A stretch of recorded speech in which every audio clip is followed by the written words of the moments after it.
बात करते हैं आज की बड़ी खबरों की। खबर यूपी के जनपद चंदौली से। आज हम आपकी मुलाकात एक ऐसे व्यक्ति से करवाएंगे जिनकी मंथली सैलरी 1 लाख से ऊपर होती है, जो डायरेक्ट सेल्स इंडस्ट्री में अपना लोहा मनवा चुके हैं, जिनका नाम है आनंद कश्यप। सच की दस्तक ने आनंद कश्यप से बात की और उनसे उनकी सफलता का राज जाना। आइए दिखाते ग्राउंड जीरो से ब्रिजेश कुमार की रिपोर्ट। हम मुगलसराय से 5 किलोमीटर दूर करवत एक जगह है, हम वहां पर आए हुए हैं। एक युवा चेहरा है व्यवसायिक क्षेत्र में, आनंद कश्यप। कम समय में अच्छा काम किया है, अर्न भी किया है। मैं सीधे उनसे बात करना चाहता हूं कि और उन्हीं से परिचय जानना चाहता हूं। आपका परिचय? सर, मेरा नाम आनंद कुमार कश्यप है और स्टूडेंट लाइफ में थे। उस समय हम ग्रेजुएशन कर रहे थे, तब हम डायरेक्ट सेल इंडस्ट्री में आए और आज जो मेरी पहचान बनी है वो डायरेक्ट सेल इंडस्ट्री की वजह से बनी है। अच्छा, ये डायरेक्ट सेलिंग कंपनी क्या होती है? Sir, direct sale industry means जैसे हम लोग जो प्रोडक्ट लेते हैं, जो बचपन से लेके आज तक देखते आ रहे हैं, जो सामान खरीदते हैं, तो ये पुरानी व्यवस्था रही। लेकिन डायरेक्ट सेल इंडस्ट्री क्या है कि इसमें कंपनी और कस्टमर में डायरेक्ट प्रोडक्ट का वितरण शुरू हो जाता है। कस्टमर चाहे तो उस प्रोडक्ट को, जो कि कई हाथों से होके आता है, बीच में बहुत सारे बिचौलिए होते हैं, उसमें सबसे बड़ा जो बड़ा रकम लेके चले जाते हैं वो होता है विज्ञापन का।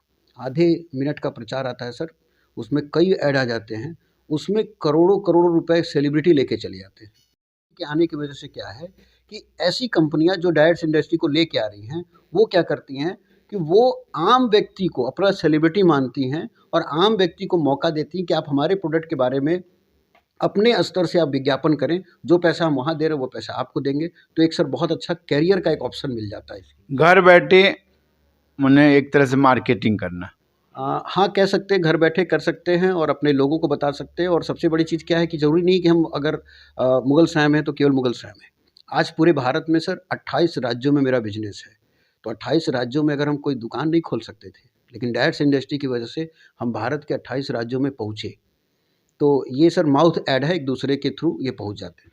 युवा आज जब पढ़ने के बाद डॉक्टर बनना चाहता है, इंजीनियर बनना चाहता है, तो आप इसके हट करके आपने काम किया, ऐसा क्यों?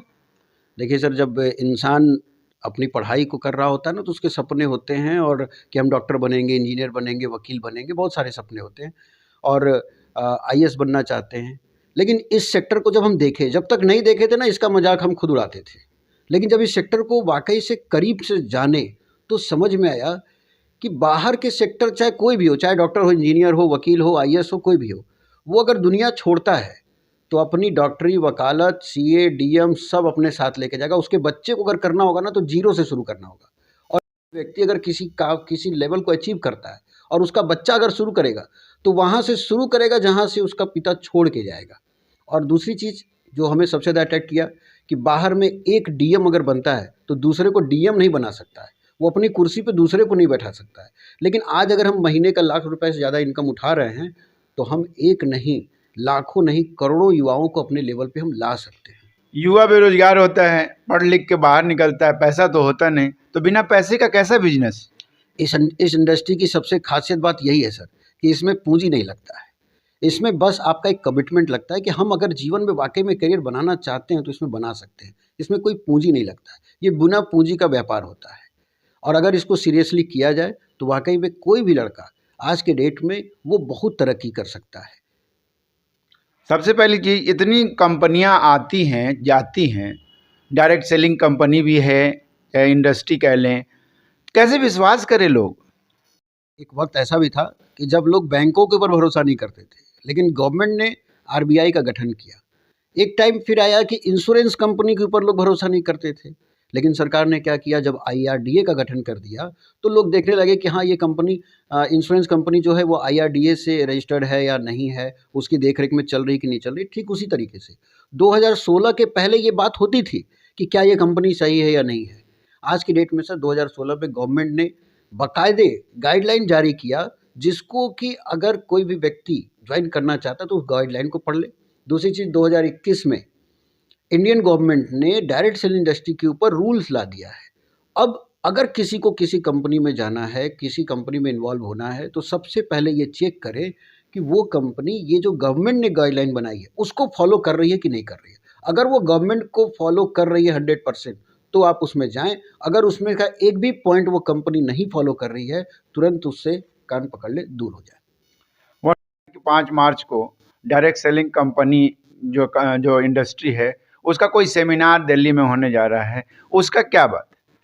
सर वो एक बहुत बड़ा फंक्शन है जो दिल्ली में स्टेडियम में होने जा रहा है, और वो फंक्शन सर चौथा फंक्शन ऐसा है, और उसमें पूरे विश्व के जो बड़े बड़े दिग्गज हैं, बड़ी बड़ी कंपनियां हैं, उस कंपनी के जो टॉप अचीवर हैं, जिन्होंने अपने आप को साबित किया कि जीरो से यहाँ पर टॉप पे पहुँचा जा सकता है, बिना पूंजी का भी व्यापार किया जा सकता है, जिनके टर्नओवर इतने बड़े हैं कि लोग सुन के लोग आश्चर्य करेंगे कि वाकई में क्या इतने बड़े टर्नओवर बिना पूंजी लगाए किया जा सकता है। और उन्होंने साबित किया, ऐसे ऐसे सारे लोग वहाँ पे आ रहे हैं। 5 मार्च को है, और इनका जो नेतृत्व कर रहे हैं, इन चैनल है सर चैट विद सुरेंद्र वत्स, जो कि इस एजुकेशन को ले रहे हैं। बहुत सारे लोग पूछते हैं कि क्या आनंद जी आपके पास जो अनुभव हुआ या फिर जो आपके पास नॉलेज आया, अगर हमको इस इंडस्ट्री में आना है तो क्या हमें भी 15 साल लगेंगे? तो नहीं, 15 साल नहीं लगेंगे। आपको महज 15 महीने में क्या 15 दिन में आप वो एजुकेशन ले सकते हैं। अगर आप उस चैनल पे जाएँ, चैट विद सुरेंद्र वत्स, उसमें डायरेक्ट सेलिंग इंडस्ट्री के बारे में एक एक नॉलेज आपको बारीक से बारीक जानकारी मिलेगा, और उस नॉलेज को लेके आप बाकी लोगों ने 10 साल 15 साल में लिया है ना, वो अचीवमेंट लोग 10-15 महीने में लेना शुरू कर चुके हैं। युवाओं को वर्तमान दौर में क्या संदेश देना चाहेंगे? युवाओं को सर एक संदेश हमारा तरफ से रहेगा कि देखिए, पढ़ाई करिए, शिक्षा लीजिए, लेकिन शिक्षा का लेने का मतलब केवल और केवल फोकस ये नहीं होना चाहिए कि नौकरी ही मिलेगा। अगर केवल नौकरी के लिए पढ़ रहे हैं तो वो पढ़ना सही नहीं है। आप अपने स्किल डेवलपमेंट के लिए पढ़िए, अपने भविष्य को बनाने के लिए पढ़िए, और बाहर में बहुत सारे विकल्प हैं जिनसे कि नौकरी के अलावा भी आज हमारे देश का सर मैक्सिमम युवा, ज़्यादातर युवा क्या हैं, उन अपनी आधी उम्र ख़त्म कर देते हैं सिर्फ नौकरी के इंतज़ार में।